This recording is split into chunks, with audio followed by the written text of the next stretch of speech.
Hello everybody, how are you all doing? Welcome back to Man City Unplugged, your very own Man City fan channel. Wow, the schedule is so hectic. The games just keep on coming and coming. There's no end to the games. Just that we played a very tough game against Spurs, and within 3 days we have another game against Everton at Goodison. So, I mean, this video is mostly about the reaction to Pep Guardiola's press conference, where he has, a couple of very interesting things, and he has given updates about fitness of Gundogan, De Bruyne, Aguero, and he has also mentioned some of his thoughts, especially the Champions League games on the horizon from next week. The Champions League has started this week, and it's very unusual for teams to play in the Champions League week generally, but then the schedule is such due to the COVID break and all which City had got, and all of those things. The schedule is just relentless. I'm telling you, the schedule is just unforgiving. First, let's look at Pep Guardiola's press conference, and then we'll talk about the preview of the game. Yeah, thanks. Afternoon, Pep. You okay? Not bad. Can we start with an update on Ilkay Gundogan? How is he? Will he be fit to face Everton? And can you also update us on the physical condition of Sergio Aguero? Would he be ready to start the game against Everton? Team Sergio's 1 year injured, so cannot start from the beginning. But he's ready to come back. Was in the bench last game. He will be again, and as soon we believe he can start, he's going to take minutes. And Gundo is much better, but I don't think he's available for tomorrow. The rest of the players are okay. You told us last week, Nathan. Okay. You told us last week that Kevin De Bruyne would return to training this week. How's he progressing? Has he returned to full training? And is the plan still to be patient with him, or could that be influenced by Gundogan's absence? No, it's getting better. Really getting better. Today, he did all training with the group, with all of us. So yeah, he's feeling better. Much better. 16 wins in a row now. Is there almost a... You know what? Were really good questions, and see Pep answer it, especially when like Pep is telling that Gundogan is out. I mean, he has not yet recovered from his injury, and he might not start this game. Well, that's a bit of a shame because I've had Gundogan in my fantasy team this weekend. If he would have started, 2 games in the same weekend, I'm closing down on the top spot in my fantasy league. So it's quite a shame that Gundogan's not available. But Pep doesn't seem to want to rush Aguero, Gundogan, and Kevin De Bruyne. There are many reasons for this. The thing is, the Champions League is coming on. Champions League is on the horizon, and the way City is playing, the system that Pep has set City up. It's definitely keeping the Champions League in mind. The way we are just rushing back, the way everyone's rushing back and defending, and all of those things. Definitely, the Champions League is in Pep's mind, and so the defeat against Lyon has hurt him. So he doesn't want to rush these 3 players back. Pep knows. As a Man City fan, I don't want this to happen, but Pep knows, even if we lose against Everton tomorrow, don't want this to happen, but even if we lose against Everton, we don't perform well against Arsenal, still he knows City can pick the tempo up, City can pick the gears up in the Premier League, and City can go on that march. But in the Champions League, it's a knockout tournament. You just have, what, 2 legs, just have 180 minutes. So Pep is really careful here about rushing his players back. I don't expect Aguero, I don't expect Kevin De Bruyne and Ilkay Gundogan to even start for that Arsenal game. So I just think Pep is managing his resources very carefully. Let's continue the press conference. So the update is basically Nathan Ake is out, Ilkay Gundogan is out of tomorrow's game, De Bruyne is out of tomorrow's game, and Sergio Aguero won't be starting tomorrow's game. Pep, I've anyway didn't expect all these 4 players to start because they're very important. You have to manage them carefully here because, like I said, you can take your foot off the Premier League race. What now? Even if you lose 2-3 games, you can again pick it up and go on that run. But the Champions League is something which we need to really go for this time, and Pep knows. just see the press conference video, you can see it in his eyes that the Champions League weekend has come and he really wants to play his cards well this time. Let's continue with the press conference. A feeling of invincibility within the squad that you can win every game? No. We don't have that feeling. Everything we have done is because we have to run a lot and play good, and the quality of the players did the rest. But every game is tough. Tomorrow will not be an exception, and that's all. So next one is the all important thing.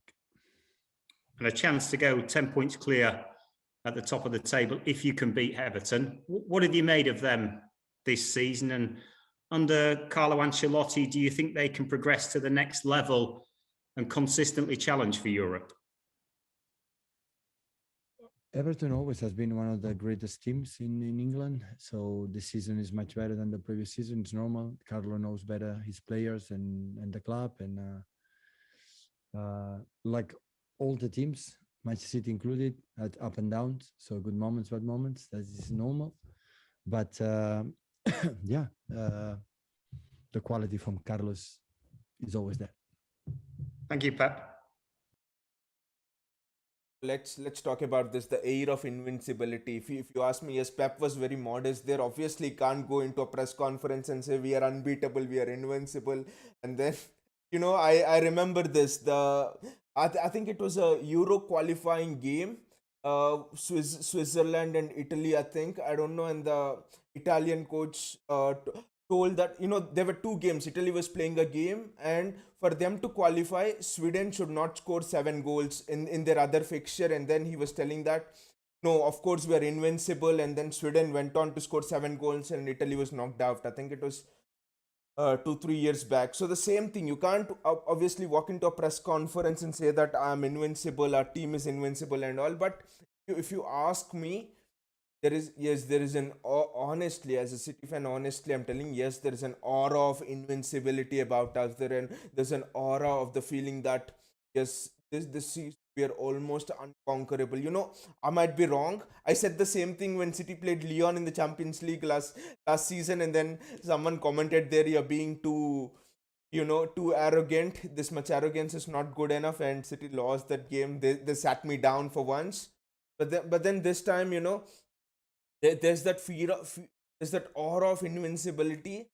I mean, we might not be invincible, but why that is there? Because each one is working for each other. People are running back for each other. People want to selflessly make each other better. And when that thing is there, defeats and victories don't matter to you. What matters is the process which you're undergoing through. Each match you see Bernardo Silva sprinting back, KDB sprinting back. It's just the process it is concentrating on. So it won't be wrong for me, it won't be arrogant for me telling that. I might be again wrong, and you all might sit me down tomorrow that yes, City has a feeling of invincibility. There's an aura of invincibility around that club, and the only reason for that is the humility with which we are playing, and nothing else. And also about Carlo Ancelotti, I'm thinking that what a delight this would be for Pep. Just leading up to the Champions League weekend, Pep has played Jose Mourinho, one of the greatest tacticians still in the world, European tacticians. Pep is playing against Ancelotti tomorrow. Again, won those Champions League with Real Madrid, AC Milan, one of the best tacticians around. And Pep will be playing with Mikel Arteta. He is also one of the best tacticians around. So you're getting 3 tactical matches, 3 hugely tactical matches before City play the Champions League match against Mönchengladbach next week. What a schedule. This is the schedule that Pep would have absolutely loved. We City fans should absolutely love this schedule. These 3 matches will not be typical physical battles or typical sitting at the back and counter-attack battles like United do. No, against 3 experienced European coaches. And the fixture list is perfectly sat down for us, even though it is relentless. Let's continue with the press conference. Okay. Go to immediate PLP, please. Afternoon, Pep. You said that everyone other than Ake is fine. So can I just clarify that Diaz has recovered from the fever and he's in contention to start tomorrow against Everton? Yeah. Okay. So Champions League action resumes for your side in just over a week. How does preparation for that first leg of the knockout stage impact your team's selections for these two league games before then? No one thought about Borussia Mönchengladbach. I know we are going to face them, but no one thought. So what we have done so far is because we were able to think the next one, and next one is Everton. We are not able to think about Arsenal, and after Arsenal, in London we have time to not much because just 3 days you have to travel, but we're going to think about Borussia Mönchengladbach. See, this is only no one thought honestly. So Everton is the next one. So can we expect to see full strength squads in both those games then before the Champions League? Well, you know that I try to involve all the players, so I rotate a lot of players. It's the only chance we have to be everybody involved and everybody fit for the old competitions and all the games. So since long time ago, we have every 3 days, 4 days, every 3 days, 4 days. So we need everyone. And in these two games, I'm going to try to play as much players as possible. So, but not just for the fact is Borussia Mönchengladbach, just for the fact that I love to let them play as much as possible, all my players, and will not be an exception the next 2 days, 2 games. Okay, so your team have only conceded 3 goals in the league since the loss to Spurs back in November. I mean, how much of a selection headache are your defenders giving you at the moment? Always I have headache to choose the best selection, the best 11. Yeah, for sure. But at the end, it's not just about the back four. Everybody's involved, but we cannot deny the back four. Last 2 games, Aime was brilliant, and especially John and Ake, John and Ruben were outstanding. But Joao and Mendy when he plays in a cup, and Alex and Kyle and Joao, everybody's doing well. So hopefully we can continue in this way. So our secret is to be consistent behind. Good game plan, and yeah, try to attack as much as possible and win games. Ian at TalkSport, please, guys. Wonderful lady had so many questions. Seemed as if she was not allowed in all the other press conferences, and she had written down a bunch of questions, and she asked 3-4 questions to Pep. But that's what Pep is just playing all of this down. He's playing things down about that Mönchengladbach game and is telling we'll take one game at a time and I'll pick the squads based on merit. But honestly, Pep was saying what needs to be said over there, but honestly, just looking at the eyes of Pep and the way he was answering, that Champions League defeat again has really hurt Pep a lot. It has almost put a dagger into his heart. Losing against Lyon, he could not believe that we conceded 3 goals and lost to Lyon. Okay, you can concede 1 goal and lose, but 3 bloody goals and lost to Lyon in a tournament where you were considered among one of the favorites last season. So Pep is simply having that Mönchengladbach game in mind, and all his selections, I'm pretty sure all his selections from now on will be based keeping that game in mind. Whatever he might say, yes, on the outside he might say I respect every competition, I put all of my squad every competition, nothing doing. Pep is ruthless. City won the Champions League this time, not much the Premier League, it's the Champions League. We won the coveted Champions League, and Pep has never had this much of momentum going into the Champions League in the last 4, 5, 6 seasons. Even when he was at Bayern, okay, whenever the Champions League came, the Bundesliga title was already won. There's no race. The team had a Christmas break. Like in Germany, the team had lost all his momentum and they could not progress into Champions League. But this time, City's team looks irresistible. The aura of invincibility around them, players working their socks off for each other, working their socks off to stay relevant. Kyle Walker, one of the best right backs in this division this season, is not able to get a game. That's just an example. So this kind of situation, I think Pep knows that it will not come again. He has to really play the right cards out at the right time from now till the end of the season. The fixture list is relentless. The competition for places is amazing. Everyone's fit.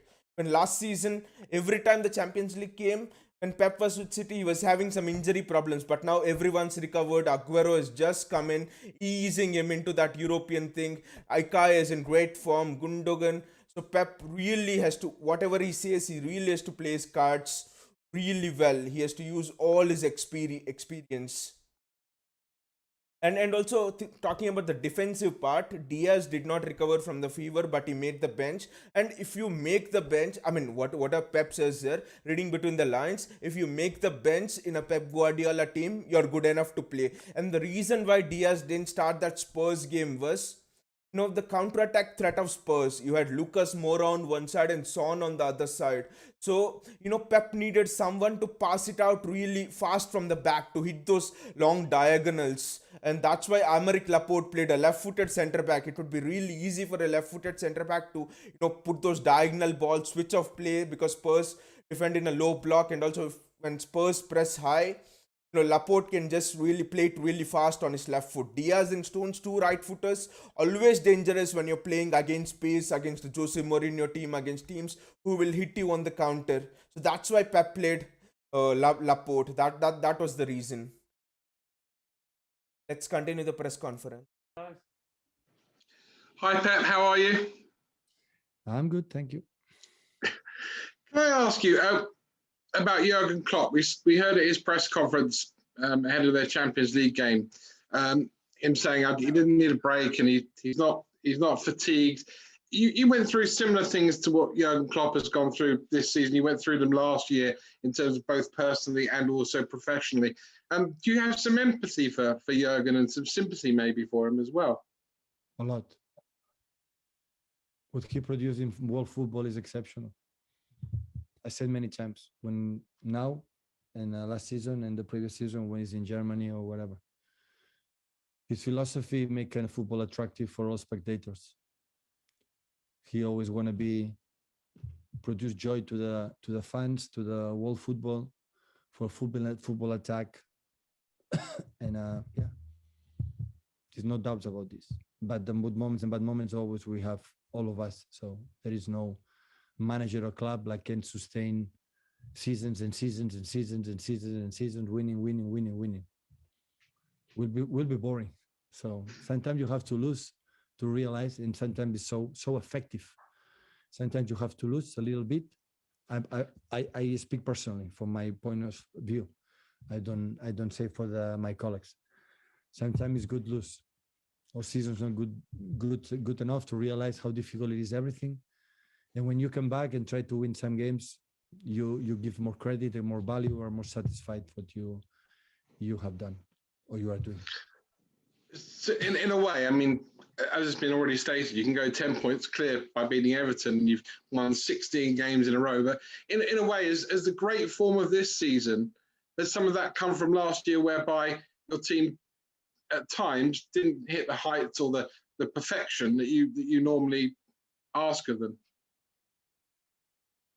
You never get the perfection, first of all. So what we have done, honestly, the 16 games in a row or 10, 11 in the Premier League is a consequence to think in the next one and to prepare as best as possible the next game. This is the only secret. It's not the consequence for many, many things. The reality is the game. So 2 months ago, we were not any thoughts for any person in the English world football we could win the Premier League. And now looks like we are the only contenders to win the Premier League. It's 7 points when you have to play still maybe 14, 50 games. So 45, 48 games, 48 points left still to play. A lot of things can happen. So only in my head is Everton, what can we do? What do we have to do to beat them? That's all. Because in February, mid of February, is a lot of points to play, a lot of many things is going to happen. And we are going to drop points for sure. And that is the moment that I want to see. I'm expecting and looking forward the reaction of all of us. My last one very quickly, John Stones. So Pep, first of all, Pep was asked about the mental health, the sabbatical that he took after he was the Barcelona manager for 3 years, and how the burnout, and because there have been some news coming out in the press about Jurgen Klopp, and should he just go and take a sabbatical? Is Jurgen burnt out and all? I was seeing this All or Nothing documentary about Spurs, and in that Mourinho was talking about the days when he had to stay back in the ground to 2 days before the game. He had to work in the ground, in his room, in the manager's room at the stadium itself overnight. There's a lot of pressures. From the outside it might seem that the managers, they don't have much to do. They just stay training in the morning and that's it, they go back. No, no, they have to deal with a lot of mental things. The player selection, you balance all the egos in the dressing room, keep all the players happy, study the opponents, work with the analysts, you know prepare strategies on how to beat the opponent. A lot of things, and burnout is common, and that's why sometimes, we talk specifically about the Liverpool situation. In a way, I think it's good for Jurgen Klopp and Liverpool that this season they're losing, like Pep said, because when you lose, when you're defeated, when you're prepared to take the defeat on the chin, that's when there's that feeling of gratitude in you. That's when you feel grateful for whatever you have achieved. That's when you look back and feel grateful about the journey that you have undertaken, and you've won so many things in difficult seasons. What Liverpool for the last 2 seasons, 3 seasons were relentless. They were irresistible. If not for that magnificent City team, Liverpool would be looking at a third trophy this season. So, and the only reason why Pep has not burned out at City is, compared to Bayern and also Barcelona, is the board politics. Here there's no board in England. First of all, at least for City, there's board for other clubs. For City, Pep has all of his friends in the big positions: director of football, financial officer, the CEO. Everyone is Pep friends. All the administrative issues they deal with, Pep is just left with concentrating on the game. That's it. That's why Pep has extended his contract with City. But in at how many clubs do you get that atmosphere? I don't think in any club around the world you get that. Liverpool, lot of pressure. United, lot of pressure from the board. Barcelona, Real Madrid, everywhere, lot of pressure. That is the reason why, Pep is feeling so relaxed. Pep is feeling really comfortable working in this environment. He's getting whatever he wants. He wants a player, he's getting it. That's why a lot of sympathies for Jurgen. Whatever people might say, he has got a lot of sympathies for Liverpool. Not just Van Dijk, even though if they had Van Dijk as well this season, I personally thought that even without any injuries, Liverpool would not have performed to the level which they achieved. Because one thing is, Liverpool don't rotate a lot. They play the same 11 again and again through the last 2-3 seasons. The front three, if you see the games they have played, huge amount. At least the front three would have played 40-45 games each season. So I think it's good in a way that Liverpool get a bit of rest this season and again go on, because I really enjoy those battles with Liverpool, especially 2 seasons back when we were going neck to neck with Liverpool. That joy, that enjoyment you get seeing two big teams at the peak of their powers competing with each other. Let's continue with the press conference. 2 or 3 years ago, maybe looked like he may even leave the club. People were speculating he may even leave the club. This season, he has been unbelievable, possibly the best English defender in the Premier League. Is that down to you and your coaching, or is that down to him, or a combination of both? Absolutely him. He said many times. He organized his life. He's incredible professional, and he's not injured. When the previous seasons, every month he was injured, and that's why the problem that we had. And he's an exceptional because he did it. He turned the situation himself. In these situations, the managers cannot help them. He decided to become a football player, a top player, and that is what it is. Guys, now is a good time to raise your hand for the embargo, but we'll just go to Kieran Canning before we do that. Hi, Pep. The Champions League returns tonight, but a number of the ties, including your one against Borussia Mönchengladbach, could be moved to a neutral venue. I'm just wondering, are you in favour of return to one-legged ties like we saw last year? Because there's a assumption that some of the teams that have had their ties at home moved have a disadvantage. And if it does remain with 2 legs, would you be in favour of taking away the away goals rule? Because there's a situation where Mönchengladbach or Leipzig or any team that's had their home tie moved could go out in away goals despite not playing a game at home. Yeah, of course it is. Yeah, for Mönchengladbach, it would be better to play at home. Last season, we play in Madrid with the spectators, and we play at home without the spectators. And they play, I think, on Friday in Bundesliga. We play on Sunday. So any situation is different. So I would love to play in Gladbach, and, but it's what it is. Always difficult for me to understand why we cannot fly to Germany, we can fly to Budapest. So why this country is allowed and the other ones is not allowed? So when the situation is worldwide, it's not difficult for UEFA, for FIFA, for all the competitions. No, we are living in a bubble. We are protecting. Now comes in 3 weeks the national teams flying everywhere. What's going to happen for the COVID, and I don't know. It's difficult for all the teams. It's difficult for everyone. So Pep was asked about the neutral venues and should you remove the away goal. Two interesting things. The first one is Pep was spot on when he said, I mean, I'll talk about the John Stones question a bit later, but Pep was spot on when he said that Mönchengladbach play on Friday in the Bundesliga. They don't have any midweek game. They had played Saturday, I think, this week, and again they play on Friday. Then they play City on Tuesday. But you look at City, we had a difficult game against Spurs Saturday. We're playing on Wednesday. Again, we play on Saturday or Sunday against Arsenal. And again, we play on Tuesday against Mönchengladbach. So how is this fair? This has always been the problem with English teams. I don't know UEFA. I don't know the Premier League and the UEFA. I don't know what is this scheduling about. Especially the Premier League, not the UEFA. They have their fake spot, but the Premier League. I don't know why all the other associations help the teams in the division, but the Premier League, for some reason, it wants to make it as much tough as possible for its own division teams to win the league, and in the middle you have your Carabao Cup fixtures or the FA Cup fixtures and all those crap things available. I've never understood this. And talking about the away goals rule, I think the journalist asked a very nonsense crap question. There are no spectators anyway, whether you play in this stadium, that stadium, neutral stadium, home stadium, away stadium, no spectators as well. So it doesn't matter even if the away goals rule is there or not. It's just the same thing. So I just want the rules to be same. I mean, there's no problem for the rules to remain same as it is. It's not going to affect much. There are no spectators in either of the stadiums. So how will it matter whether you're playing in a neutral stadium or a home stadium?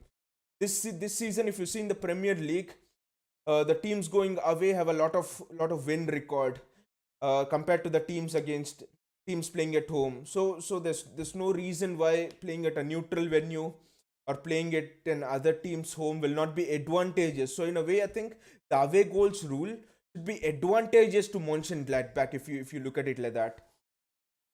A bit of a crap question and a bit of a sensitive question. I don't know what the journalist had before he came to this press conference. Let me talk about John Stones before I go into the team, the preview against Everton, and we'll discuss the lineup which I had put over there. John Stones, like we had talked even in the summer when I was actually wanting John Stones to move away and go to Newcastle and rebuild his career if he's not getting the chances. Because he's 26, 27, coming into his prime. He needs to the things happening in his life. It has not worked out for 4 or 5 years for him at City, but suddenly this season the man has picked himself up. Listening to an interview he was giving last week, he was telling about the family problems he was facing. He was not confident himself as a person, and coupled with that, the same thing dragged on to what happened on the field and everything like that. I really think that the addition of Ruben Diaz, a person who's so confident in himself, a person who doesn't fear making mistakes, is really, really had an effect on John Stones, and that's the reason. And like Pep said, in this case, Pep was spot on that whatever John Stones has become, it's all onto him, because Pep couldn't have done anything with his injuries, anything with his family problems, and all of those things. But Pep in the past has helped defenders become world class. In Germany, Jerome Boateng didn't know, he was a Man City reject, didn't know how to defend. Javi Martinez didn't know how to defend. And in Pep's biography, I should say, you should see training sessions specially taken for Jerome Boateng and Martinez. And sessions of 4 or 5 hours every day for 3 months after training. Pep in the biography, the author has written, Pep is shouting, Javi, come there. Jerome, be there. That is your position. Jerome, you should defend like this. The body positions, words going through that winter chill. Pep has helped defenders become world class in the past. But with John Stones, I think it's a combination of himself sorting all of the things out from his life and the addition of Guanma Lillo, who is an excellent defensive coach. For me, let's come into the preview of this game and let me tell you the lineup. I think Diaz will return for this game, and apart from that, Cancelo, Pep will be saving Cancelo for the Arsenal game and also for the Champions League game. For the Champions League game, it's interesting. We'll do a preview then, but Mönchengladbach hits us on the pace, so Walker will be important there. So I think Walker, Cancelo, and I will not be surprised if Walker starts in the Champions League game. So Pep is rotating his fullbacks well. Now Mendy is an interesting thing here. By the way, if you have any comments about this lineup that I'm telling, please let me know in the comments below. So Benjamin Mendy, I don't think Zinchenko can play against Everton, play against Arsenal, play in the Mönchengladbach game. Zinchenko is not a robot that is controlled by some RC remote control by Pep Guardiola. So Mendy needs to play. Mendy needs to come in tomorrow. Against Arsenal, Aubameyang on that side, Saka, I would not fancy Mendy at all. It should be Zinchenko. Mönchengladbach, I would not prefer Mendy because his positional sense. Zinchenko is not a full back, but his positional sense is excellent. And Pep's system is all about positional play, and that's why I think Mendy will be played in this game and Zinchenko for the next 2 games. And those 2 games after Mönchengladbach will end City's, run of these very tough fixtures. Maybe we have West Ham at the weekend and Mendy can play there.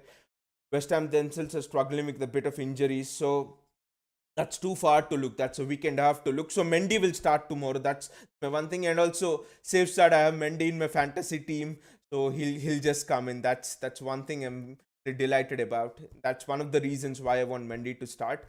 Fernandinho, Pep said that Fernandinho is also fit. No one apart from Ake is unfit, so that means Fernandinho is fit. Again, Rodri, the same thing. He can't play 2-3 games in a row, right?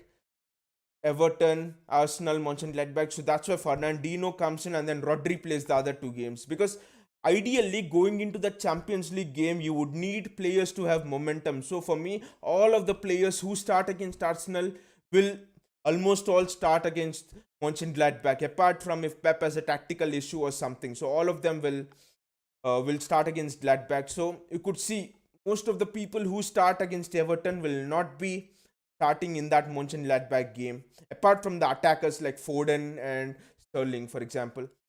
Now in the midfield, it's interesting because City don't have any midfielders. For once, we feel lacking in that position. No De Bruyne, no Ilkay Gundogan. What will Pep do? Who can play there? I have 3 alternatives here. One is like Foden, bring Foden, and that would be the easiest one for Pep. But then Foden's playing really well on that left-hand side, and Everton is not an easy fixture. So, but who would you bring there? An option is maybe play Zinchenko in midfield. He's a central attacking midfielder. We should not forget that. Or maybe play Cancelo at midfield. Shift Bernardo Silva to that left midfield position and play Cancelo as an RM. That would be a surprise for me. Or maybe play Mahrez in that LM position. 4 options Pep has, but mostly I think Pep will just shift Foden to that position and then play Sterling on the left and Mahrez on the right and Torres through the middle. Now Aguero is not ready to start. Gabriel Jesus, I think in that Pep would need Gabriel Jesus for that Arsenal game, I think, and also for the Champions League game, because of the work rate that he provides. So who can start in that false 9 position? Foden is one option, but he's in the midfield. So I think Ferran Torres' goal scoring form has been good. I would rate Torres as one of the top 3 finishers in the City team. And if a penalty comes, Torres should be taking it. He's so good finishing. He's so scrumptious finishing of goals. He's one of the best natural finishers I've seen. So Torres starts in that midfield position. In that false 9 position. Or Pep could also do one thing. Pep could maybe play Mahrez in a central position, which one of my friends will be really happy. He's having Mahrez from God knows how long in his fantasy team, and Mahrez is just giving him 1 point. So you'd be happy if Mahrez plays in that central position. So another option is Mahrez to play in that false nine position and Torres to hold the width. I think that would be the most. I mean, that would be a really good thing. Two players holding the width, because Mahrez is not so good. Is crap at holding the width. Let's be honest. Let me know in the comments below again if you have any questions about the formation or any of the things which we discussed about in the press conference or any of those things. There's another option. You could ask me about why doesn't Laporte start at left back. He doesn't start at left back because what I think Richarlison might play on the right uh for Everton. So pace. Laporte doesn't have as much pace. Mendy is powerful.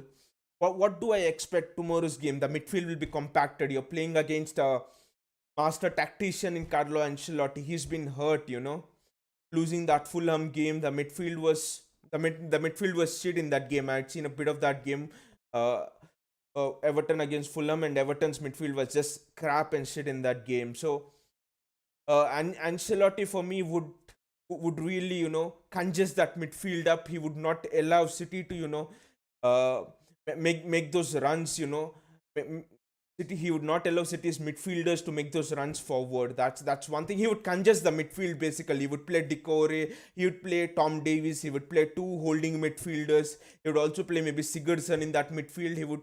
I wouldn't be surprised if Ancelotti plays a diamond in midfield tomorrow just to have that numerical advantage. And so that's the reason why I think Pep will go with the false nine, where Torres can come from the striking position and City can create a midfield diamond of their own. It's going to be a very interesting encounter, but again, all eyes are on that Champions League games. You could see in Pep's press conference today, just see the video afterwards, after this video. So you could see Pep's focus, the way Pep has that look on his face. He has not had that look in a couple of months. I haven't seen Pep has that look, that kind of focused look. A lot of questions thrown at him about Mönchengladbach. He's already thinking about that. His mind is all the timer in his mind has already been set to Champions League o'clock. So he's already thinking about Europe, no doubt about it. And all the team selection tomorrow will be based on that. Bernardo Silva, this is another interesting thing. Whom would you play? I mean, would you play Bernardo Silva? Because Bernardo Silva is essential for us in the Champions League game. Would you play him tomorrow? I mean, there's no options there in the midfield. Again, that's a big concern for me. No options there in the midfield. Maybe Pep would play Ilkay Gundogan and Kevin De Bruyne in the Champions League game and against Arsenal. We'll know tomorrow with the team selection that Pep picks about how he's going to pick the Champions League team and all, because most of the players will not be there, especially in the fullbacks in the midfield position who will not play in the Champions League game if my estimate is wrong. In my prediction, I expect City to maintain a clean sheet again and win 4-0. From the last few days, I'm predicting just 3-0 and 4-0, and yes, I don't see Everton getting something out of this game, especially with Dominic Calvert-Lewin injured. So I don't see from where Everton will break the City's defense. Although they might prove me wrong. In the past, I've been very confident about things, and people have sat me down. Exactly the opposite has happened. So I don't want to jinx the result actually. So I'm a bit wary about what I'm saying. But I don't see, the weak link is if Mendy plays, maybe Mendy might be the weak link, but then he's on the side of Diaz. So Diaz should be able to manage him. That's the cover actually. That's the cover which Pep has got Diaz in there. So I really hope that you have enjoyed the video, and let me know again in the comments below what do you think about Mendy's inclusion in the team, or who should start for City in the midfield. Do you think you have much more better options than what I've put in the midfield over there? Whom should Pep start in the midfield? And also let me know in the comments below how many points this season do you think will win the Premier League. And also let me know your prediction in the comments below. And so I really hope that you have liked the video. If you liked the video, please click on the like button, and also do click on the bell icon and the subscribe button so that you get notifications whenever I post new videos. I put on new videos. Have a nice Tuesday. And also there's a good Champions League. There's a very, very irresistible, delicious Champions League fixture that is here. Barcelona versus PSG. If you ask me what is the prediction for that game, I would say Barcelona is gonna win 3-1 or 3-2. It's gonna be a higher scoring game, but there's no Neymar again. And also this one thing I was just thinking yesterday about, what's the difference between other Champions League teams and what's the difference between City. The thing is, other Champions League teams, PSG for example, one of the favorites, they're dependent on individual players. They're dependent on Neymar, for example. If Neymar is injured, a big thing breaks out for City. We don't have De Bruyne, we don't have Aguero, we don't have all of these people. We don't have Gundogan, but no, a pro has come because it's the system. I think always, if you see the people who have won the Champions Leagues, it's always the systems that win the Champions League and not teams, individual players. Real Madrid, it was a system. It was not just on Ronaldo. Barcelona under Pep was a system. That's why this year, more than ever, I'm feeling really, on the side of City, really confident about City because we have a wonderful system here, wonderful system in place to really go far in the Champions Leagues. Again, it's the systems that win big competitions, that win big trophies, that can conquer the world, not individual players. That's why PSG have not been my favorites in the Champions League. You need a system. You can't just be reliant on individual players. Like today's headline, you see, Mbappe. Can Mbappe drag PSG to a win? Can Messi drag Barcelona to a win? Why has Barcelona collapsed? Why haven't Barcelona won a Champions League in the last 3, 4 years, 5 years? They're just reliant on Messi. No system. The system has broken down. When people say Pep has had easy, he had Messi in the Champions League in 2009-10, I say no, he has built a system. Xavi, Busquets, Iniesta, Messi coming back from false nine. It was a system. That's why he has won the Champions League. Mourinho at Inter Milan, system. Ancelotti at AC Milan, system. You need to have systems either to win the Champions League and even the Premier League as well. Pep, system. Klopp, system. Antonio Conte, 3 at the back, system. So Hansi Flick, system. That's why PSG has no chance. Just clip my words down. PSG has no chance of winning the Champions League. Whoever they might hire, even if they hire Pepper, Klopp or Mourinho, they have no chance of winning the Champions League. They are a system. When my friends ask me, what should United do to make the next step forward? I say, build a system because they're too much reliant on Bruno, on Pogba. Build a system so that if one player is injured, system functions. That's why I like it when McTominay plays, for example, in a United context, because there you have a system. Solskjaer is creating a system. McTominay, Fred, Bruno is playing. So everyone is interlinking with each other. So the day you stop being reliant on, big players, star players, that is when you can win championships, be it with the Premier League or be it with the Champions League. You see any of the champions in the Premier League or Champions League last 10, 15 years, it's all based on systems, never on individual players. And if individual players are getting headlines for your club, then it means be wary, beware. You're not gonna go far. You're not gonna win the championship. So again, take care. And my prediction for the Barcelona PSG game is 3-2. And I think Barcelona will edge it. Barcelona will win this. Win this leg of the Champions League fixture. And take care and have a nice Tuesday. Enjoy the Champions League football that is returning. See you. Bye.